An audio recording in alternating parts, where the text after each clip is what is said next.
Көбелек бірден әдем болып жаралмайды. Алғашында ол жай ғана жұлдыз құрт болады. Ол өзінің бір күні көкке көтеріліп, еркін қалықтап ұшатынын білмейді да. Бірақ бір күні оның өмірінде ерекше кезең басталады.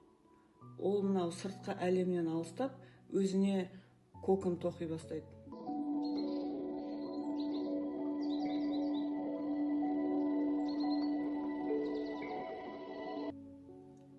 Сол сәттен бастап сыртынан қарағанда ештеңе болып жатқан жоқ сияқты болып көрінгенмен, дәл сол кезде ең маңызды процесс жүріп жатады.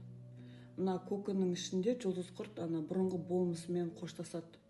Ескі өмір аяқталады, ескі түсініктері ыдырайды, бұрынғы сенімдері құлайды. Сырттай қарағанда тыныш жай ғана қабыршық сияқты болып көрінгенмен, ішінде үлкен өзгеріс, терең ояну болып жатады.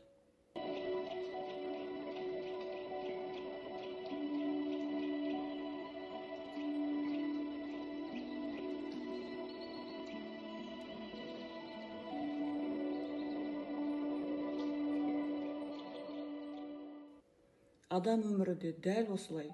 Кейде біз жалғыз қаламыз, кейде бәрі құлағандай болады. Бұрын қуантып жүрген нәрселер қуантпай қалады. Бұрынғы өмірімізге сыймай кетеміз.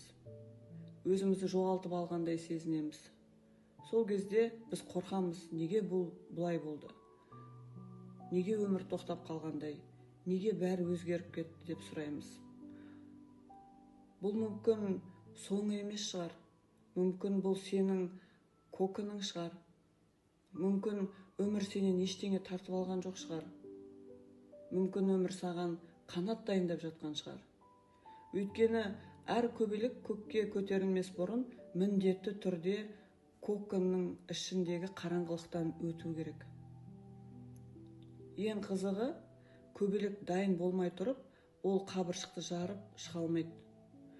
Ол қанаттары қатайып, күшейген кезде ғана сыртқа шығуға әрекет етеді.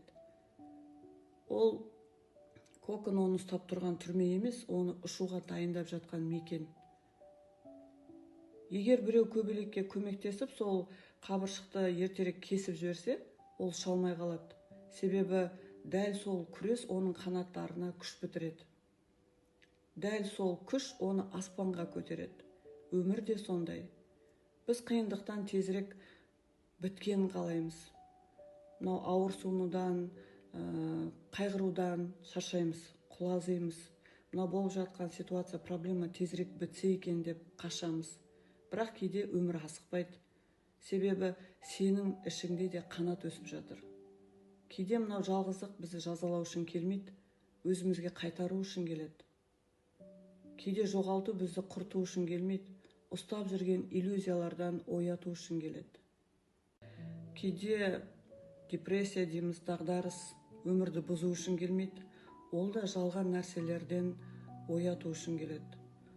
Бір күні артқа қарап түсінесің, өмір мені ұстап тұрған жоқ екен. Өмір мені дайындап жатқан екен.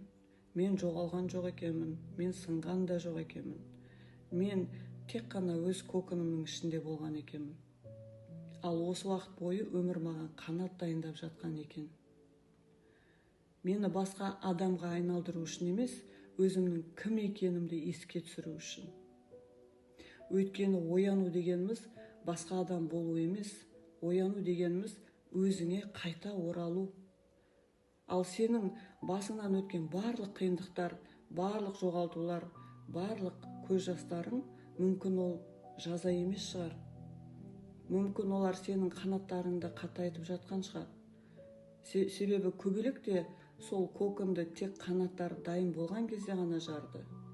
Сол сияқты адам да өмірге шын мәнінде қанаттары жетілген кезде ғана еркін ұша бастайды. Жаңағы көбелектің қабыршығы, коконы бұл түрме емес, бұл қанаттардың дайындалатын, қатайтатын қасиетті орны.